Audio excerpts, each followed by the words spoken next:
Sige po, mga kapatid. Ako po si Darren Lloyd Manuel, taga San Juan Moncada, Tarlac, Eastern Tarlac District. Ayan. Ang tatanong ko po, kapatid, ay mula noong paano natin mapapatunayan na ang Sabado talaga sa sa ngayon ay parehas pa rin noong paglalang. Kasi po may nabanggit kayo sa inyong programa na ang kalendaryo natin ay napalitan na. So paano natin mapapatunayan na ang Sabado ngayon at nung paglalang ay parehas pa rin ngayon? Ang tanong po ay paano daw natin mapapatunayan na yung Sabado ay yun din po yung Sabado doon sa Genesis.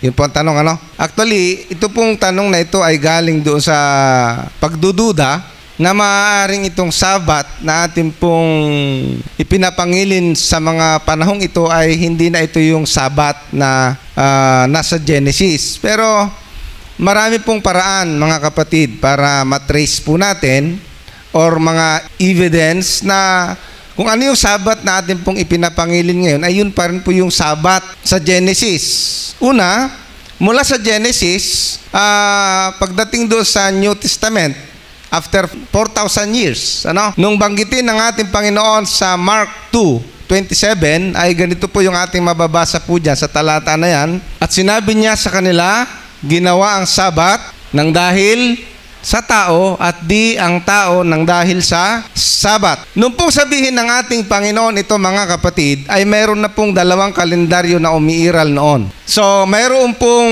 kalendar ang mga Hebreo at mayroon din pong kalendaryo ang mga Romano, mga kapatid. From Julian calendar ay ito po ay naging Gregorian calendar. Ang tanging pagbabago po from Gregorian, mamaya ipapakita ni Brother Johnson, ang tanging pagbabago doon sa Julian to Gregorian ay na-trace po nila na yung days ay kulang na. Kaya kung hindi ako nagkakamali ay month of October yata ang ginawa po nila. Instead na October 5 ay ginawa nilang October 15. So nadagdagan siya ng 10 days. But yung sequence nung araw ay pareho pa rin. Okay? Hindi ho nagbago yung sequence nung araw. Ang katunayan ay ito nga, nasa New Testament na po tayo. Ang ibig sabihin, ang pinag-umpisahan po nito ay sa Genesis 2 verse 3. Sapagkat kung titingnan po natin itong talata na ito na sinasabi ng ating Panginoong Jesucristo, ginawa ang Sabat ng dahil sa tao.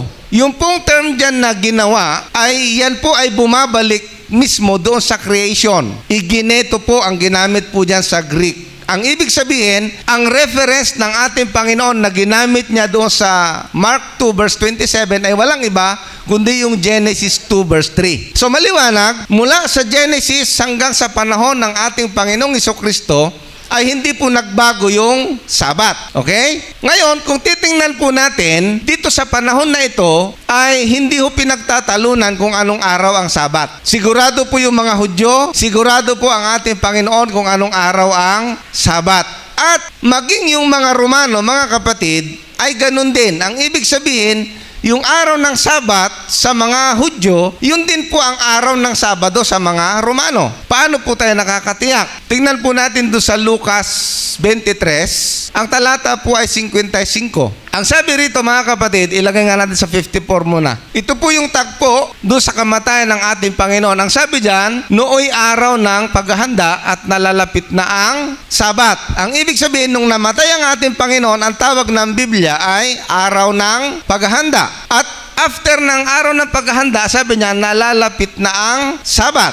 Yun ang sequence. And then, ang sabi dito, verse 55. Yan. At ang mga babae na nagsisama sa kanya sa Galilea ay nagsisunod at tiningnan ang libingan kung paano ang pagkalagay ng kanyang bangkay. Verse 56. At sila'y nagsiuwi at nangaghanda ng mga pabango at ng mga ungkwento at ng araw ng Sabat sila'y nagpahinga ayon sa utos.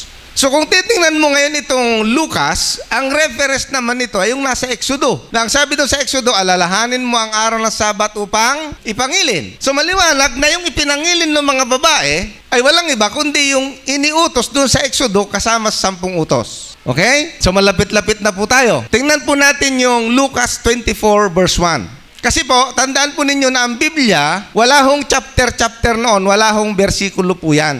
Tuloy-tuloy lang po yan, mga kapatid. Kaya kung babasahin natin mula doon sa 23 verse 56, ang kasunod po niyan ay itong 24 verse 1. Okay? So kung magkakasunod po yan na babasahin po natin, ang sabi doon, 55, nooy araw ng paghahanda at nalalapit na ang Sabat. So, anong tawag ng mga Katoliko sa Biyernes na kamatayan ng Panginoon? Di ba ho ba, Biyernes Santo? Hanggang ngayon po ba, Biyernes Santo pa rin ang tawag? Sigurado ba sila? Sigurado po sila eh. Kaya nga, dyan kayo magtataka, doon sa Biyernes Santo, sigurado sila. Doon sa Linggo ng Pagkabuhay, sigurado sila. Pero pagdating doon sa Sabat, ay, hindi na tayo sigurado dyan. Parang medyo hindi ibig sabihin, yung standard nila ay nagbabago-bago. Ngayon, kung titingnan natin dyan, sa 24 verse 1, datapat ng unang araw ng sanglinggo, pagka umagang-umaga ay nagsiparoon sila sa libingan na may dalang mga pabango na kanilang inihanda. So dito, mga kapatid, ay nakakatiyak po tayo, ebidensya from the Bible, na namatay ang Panginoon Biyernes, nasa libingan siya ng Sabado, at nabuhay siya po ng unang araw ng linggo. Yan po ang biblical evidence. Ngayon, labas po tayo sa Biblia, mga kapatid. Okay? Pag pumunta ka sa dictionary, ang dictionary po ay hindi ginawa ng Adventist. Lalong-lalo na yung mga Webster. Tingnan po ninyo sa dictionary, pag tinype nyo po yung Sunday, ang nakalagay doon, first day of the week. Dictionary po yan. Pag tiningnan mo yung Saturday, seventh day of the week. So, dalawa ng ebidensya natin. Hindi ba, mga kapatid? So, dito, hindi po tayo pwedeng madaya na yung Sabado na ating ipinapangilin ngayon ay nakakatiyak po tayo na yan ay araw ng Sabat sa ating panahon po ngayon, mga kapatid. Okay? Kasi kung paano po silang nakakatiyak doon sa Sunday as the Eucharist or yung tinatawag nila na Easter Sunday. Alam nyo yung Easter Sunday, napaka-special po yan sa mga Catholic. Kaya nga inilagay po nila doon sa 10 utos nila eh. Mangilin ka kung linggo at pistang pangilin. Punta ho kayo sa mga simbahan. Mababasa nyo po yan yung pangatlong utos, hindi ho alalahan mo ang araw ng Sabat ang mababasa dyan. Ang mababasa po dyan ay mangilin ka kung linggo at pistang pangilin. Mahalaga po sa kanila yan.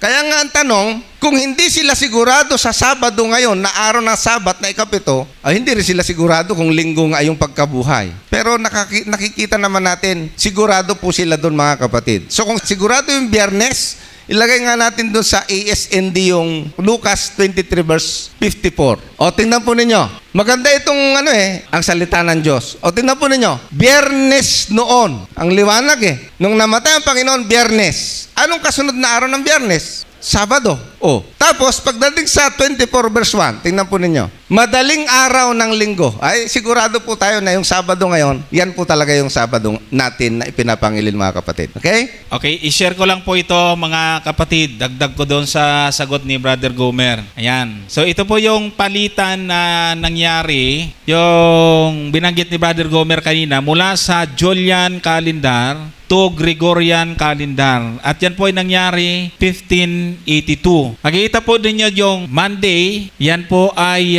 October 1, Tuesday, October 2, Wednesday, October 3, Thursday, October 4. Pagdating ng Friday ay October 15. So, ano po ang nangyari? Bakit nag-advance ng 10 araw po, mga kapatid? Dapat yan ay October 5. So, una muna, yung Julian calendar, mga kapatid, ay tinawag na Julian bago yung Gregorian dahil po kay Julius Caesar. At ito po ay ginagamit ng Roman calendar noong 45 BC pa hanggang sa panahon ng Roma, mga kapatid. Ngayon, bakit nagkaroon ng pagbabago? Kasi sa pag-aaral ng mga astronomers, mga kapatid, yung isang taon, meron tayong 365.25 days. So, kada 4 na taon, meron tayong tinatawag na leap year, bawat taon. Kaya may nadadagdag na araw.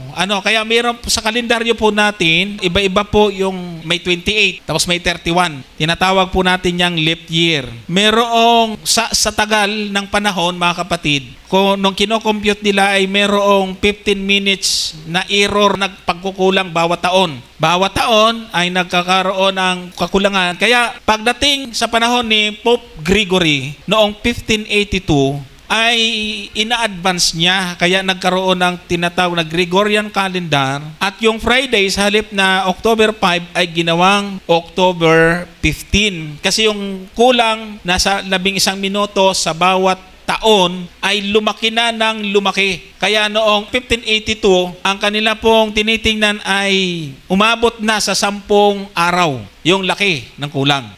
Kaya ginawa po nila ay hinabol nila yung kulang, at yun po yung Gregorian calendar. Subalit, mga kapatid, makikita po ninyo, wala hong naapektuhan sa araw, hindi po nagkapalit-palit ang weekly cycle.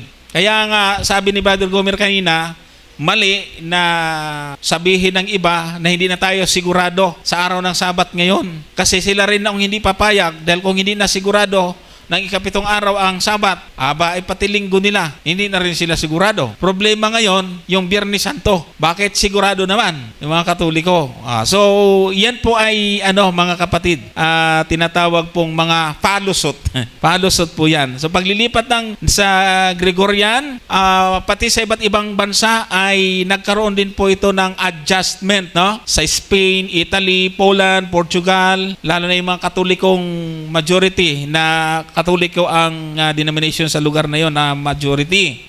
Sa Germany, na Netherlands, Switzerland ay mga Protestant na po ito. Pero wala po silang naging problema. Ibig sabihin, wala pong tala sa kasaysayan na nagkaroon ng kalituhan yung pagkakasunod-sunod o yung tinatawag na weekly cycle. Kaya sigurado po tayo na yung ika-7 araw noon ay yun pa rin ang ika-7 araw ngayon.